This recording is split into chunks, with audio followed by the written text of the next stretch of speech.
Mais quand vient le royaume de Dieu, il n'y a que 3 voix. Le vote du diable, le vote de Dieu et ton vote. Et vous savez, c'est lequel qui fait la différence? C'est ton vote.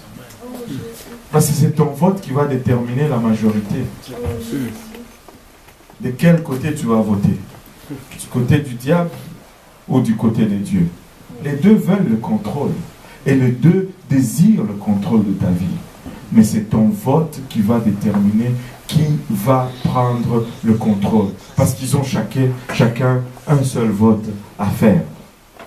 Alléluia. Et regardez ceci. Car nous le comprenons. Nous comprenons l'araméen. Tu n'as pas besoin de parler en langue hébraïque. Parle-nous seulement en araméen. On va comprendre. On va régler cette affaire entre nous. Écoutez, il n'y a rien à régler avec le diable en cachette. C'est vrai. Le diable, on l'expose. Le diable, vous voulez aller faire un deal avec lui en secret, il n'est pas intéressé. Amen. Il n'est pas intéressé. S'il y a une chose qu'il va faire, c'est qu'il va mentir. Amen. Amen. Il va mentir. Il dit, Rabasquet leur répondit, et c'est à ton maître et à toi que mon maître m'a envoyé dire ces paroles. N'est-ce pas à ces hommes assis sur la muraille pour manger leur excrément et boire leur urine avec vous? Il dit, d'ailleurs, est-ce que c'est à vous-même que je parle? Je suis en train de parler au peuple. Vous êtes là juste comme des pantins. Vous êtes les choses du passé. Je suis en train de parler à ce peuple. Le diable veut t'exposer. Le diable veut montrer tes faiblesses, te mettre et t'exposer et dire, écoute, il ne peut pas aller loin. Il ne peut rien faire. Anyway, c'est juste une révolution, comment on dit, une rébellion estudiantine. C'est la crise universitaire. Quand tu rentres à l'université, tu fais toujours une crise de rébellion là. Tu deviens indépendant. C'est juste ça. C'est temporaire, ça va passer. Il n'a pas assez de chevaux. Il n'a pas assez de chars pour aller loin. Il n'est pas assez fort pour nous résister. Et voilà. Alors Rabasquet s'était avancé, cria à haute voix en langue judaïque et dit, écoutez la parole du grand roi, du roi d'Assyrie, ainsi parle le roi qu'Ézéchias ne vous abuse point, car il ne pourra vous délivrer de ma main. Qu'Ézéchias ne vous amène point à vous confier en l'Éternel, en disant l'Éternel nous délivrera, et cette ville ne sera pas livrée entre les mains du roi d'Assyrie. N'écoutez point Ézéchias, car ainsi parle le roi d'Assyrie. Faites la paix avec moi. Rendez-vous à moi, et chacun de vous mangera de sa vigne et de son figuier. Et chacun boira de l'eau de sa citerne jusqu'à ce que je vienne et que je vous amène dans un pays comme le vôtre. Comme le vôtre, dans un pays de blé et de vin, un pays de pain et de vignes, un pays d'oliviers à huile et de miel, et vous vivrez et vous ne mourrez point. N'écoutez donc point Ézéchias, car il pourrait vous séduire en disant l'Éternel nous délivrera, en disant l'Éternel nous délivrera. Écoutez ceci. Il dit, venez à moi. Je veux vous offrir des choses. Venez à moi. Vous allez avoir les produits de vos vignes. Vous allez manger votre blé. Vous allez boire l'eau de votre citerne. J'ai mieux à offrir que Ézéchias. Mais la chose qu'il a oublié de mentionner ici, ce sont les taux de ces taxes. C'est la seule chose qu'il a oublié de mentionner dans cette offre.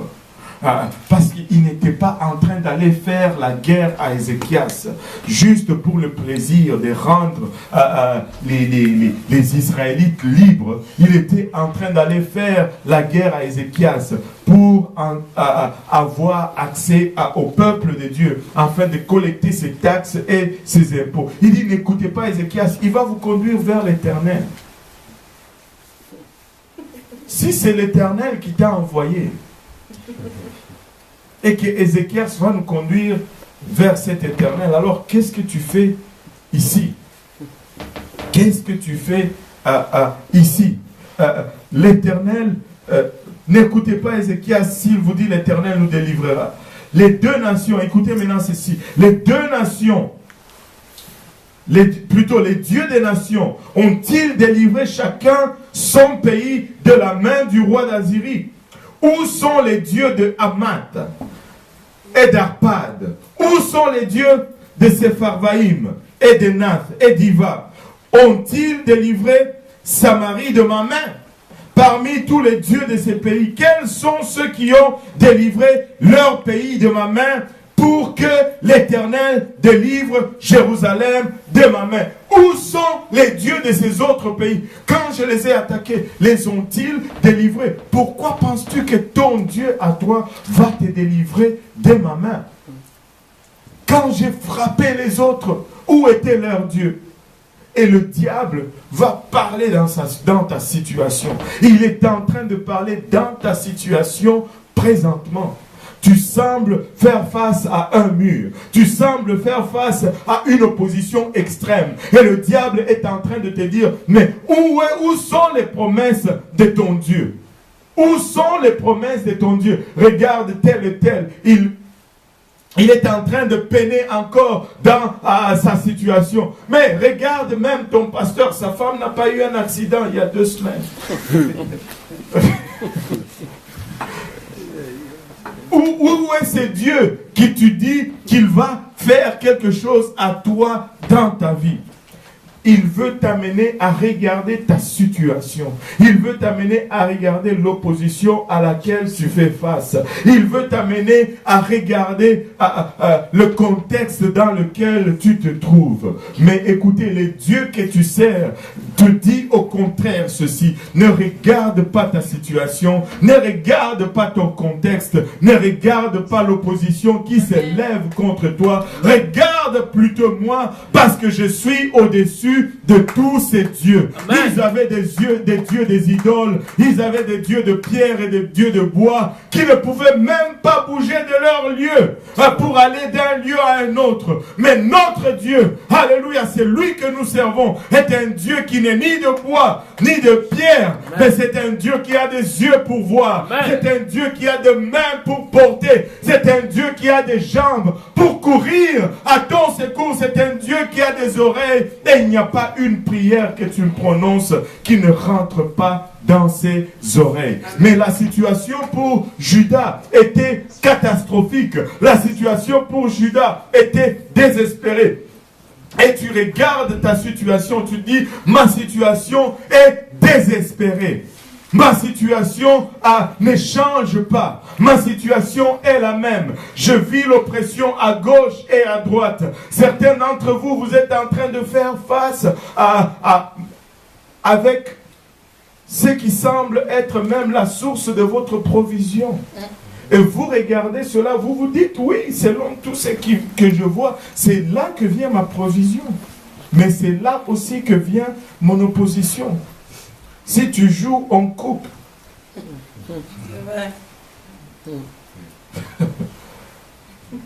si tu joues en coupe,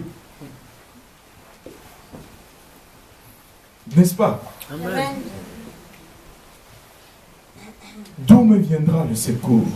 Elle lève les yeux vers la montagne. Et face à cette situation, qu'est-ce que fait Ézéchias? La première chose qu'il fait au chapitre 19, lorsque le roi Ézéchias a entendu cela, il déchira ses vêtements. Ne déchirez pas vos vêtements, s'il vous plaît. Il déchira ses vêtements, se couvrit d'un sac et alla dans la maison de l'Éternel. Ça veut dire, il s'humilie d'abord. Quand le diable vient contre toi, des fois nous avons toujours cette réaction. Mais non, baisse la voix. Baisse la voix. Humilie-toi. Humilie-toi. Et jeûne. Quand il déchire le vêtement et il met le sac, ça c'est les 3 jours de jeûne que nous allons faire. Alléluia. Mais c'est ça. C'est les 3 jours de jeûne. que nous allons faire? Nous n'allons pas déchirer nos vêtements, mais nous allons déchirer nos assiettes. Amen. Il est allé à la maison de l'Éternel. C'est pourquoi, pour les 3 prochains jours, la maison de l'Éternel va être ouverte 24 heures sur 24. Amen. Il est allé à la maison de l'Éternel. La première chose à faire, il est allé à la maison de l'Éternel. Il envoya Eliakam, chef de la maison du roi, Shebna, le secrétaire et les plus anciens des sacrificateurs, couverts de sacs vers Ésaïe. Il va consulter l'homme de Dieu. Écoutez, voilà notre situation. Qu'est-ce qui se passe? Que dit Dieu ici? Qu'est-ce que nous allons faire? Regardez au verset 3. Et c'est seulement ce matin, lorsque je lisais cela, j'ai pu voir le lien avec tout ce qui a été dit le dimanche. Et la sœur Graham a mentionné ceci. J'étais comme, wow! J'avais même oublié ceci. Regardez, ce jour est un jour d'angoisse. Et il lui dit, ainsi parle Ézéchias, ce jour est un jour d'angoisse. Ils sont en train de parler aux prophètes de châtiment et d'opprobre, car les enfants sont prêts de sortir du sein maternel et il n'y a point de force pour l'enfantement. Tu regardes ta situation, tu dis, il y a quelque chose de bien en train de se faire ici. Je viens de découvrir Dieu, je viens de connaître la source même de la vie, mais il me semble que je n'ai plus de force pour amener cette chose à accomplissement. Ce que je suis en train de faire face est trop lourd pour moi. Je ne sais pas si je peux supporter cette pression. Je ne sais pas si je peux faire face à ce que je suis en train de faire face. La force me lâche. Ma situation est lourde à porter par moi-même. Et laisse-moi te dire aujourd'hui, oui, ta situation est lourde, mais le vent de Dieu est en train de souffler sur toi aujourd'hui. Le vent de Dieu, tu vas enfanter. Amen. Dieu va te donner la force d'enfanter. N'aie pas peur de confesser ce que tu as reçu. Parce que il y a un enfant qui doit naître. Amen. Il y a un enfant qui doit naître. Et comme on nous a dit, et cet enfant est important. Cet enfant est un gros bébé. C'est un enfant important. Tu fais face à des situations difficiles. Prêche tout simplement la parole de Dieu. Avec douceur, avec amour, avec humilité, sans élever le ton. Parle de ce que Dieu est en train de faire dans ta vie. Continue de souffler sur cette situation et le bébé va sortir. Il va sortir. Regardez, le serviteur du roi Ézéchias au verset 5 allèrent donc auprès d'Ésaïe. Ésaïe leur dit, voici ce que vous direz à votre maître. Ainsi parle l'Éternel. Ne t'effraie point. Regarde ton voisin, dis-lui, ne t'effraie point. Ne t'effraie point de paroles que tu as entendues. Il y a des gens qui ont entendu des paroles dures ces derniers temps. Regarde ton voisin, dis-lui, ne t'effraie point de paroles que tu as entendues. Alléluia. Ne t'effraie point des paroles que tu as entendues. Ne t'effraie point des paroles que tu as entendues et par lesquelles m'ont outragé les serviteurs du roi d'Assyrie. Écoutez, ces paroles ne sont pas dirigées contre toi. Ces paroles sont dirigées contre Dieu lui-même. Ne t'effraie point. Ça, c'est une question qui regarde Dieu lui-même. Il va défendre sa parole. Il va défendre qui il est. Il va défendre son église. Il va défendre, alléluia, ses lois et ses